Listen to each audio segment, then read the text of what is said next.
এক ছোট্ট গ্রাম, একজন দরিদ্র ছেলে ইয়াসিন ও তার মা।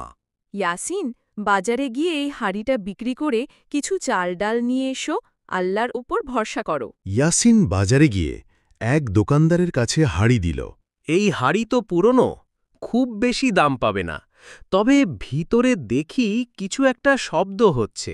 হাঁড়ি খুলে দেখে ভিতরে সোনার মোহর। আয় আল্লাহ, এতগুলো সোনার মোহর! ছেলে, তুমি জানো এগুলো ভেতরে ছিল?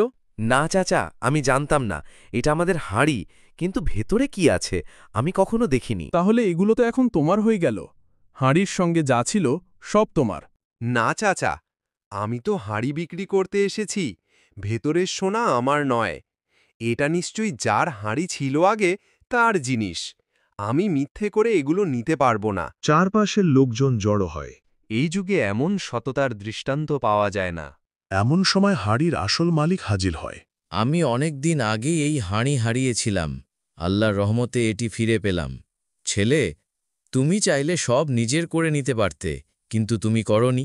চাচা, ইসলাম আমাদের শিখিয়েছে অন্যের সম্পদ অন্যায়ভাবে নেয়া হারাম। রসুলুল্লাহ সাল্লাল্লাহু আলাইহি ওয়াসাল্লাম বলেছেন, যে হারাম খাবে তার দোয়া কবুল হয় না। তাই আমি ভয় পাই আল্লাহকে কিভাবে জবাব দেব। লোকজন কান্নায় ভেঙে পড়ে। তোমার এই সততা দেখে আমি মুগ্ধ।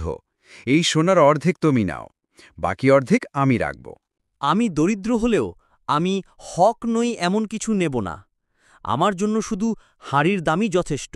সুবহান আল্লাহ, আল্লাহ তোমার এই সততা দেখে অবশ্যই বরকত দেবেন। ইয়াসিন, তুমি এমন মহান কাজ করলে। আমি তোমার জন্য দোয়া করি, আল্লাহ যেন তোমার রিজিকে বরকত দান করেন। সবাই মিলেই দোয়া করে।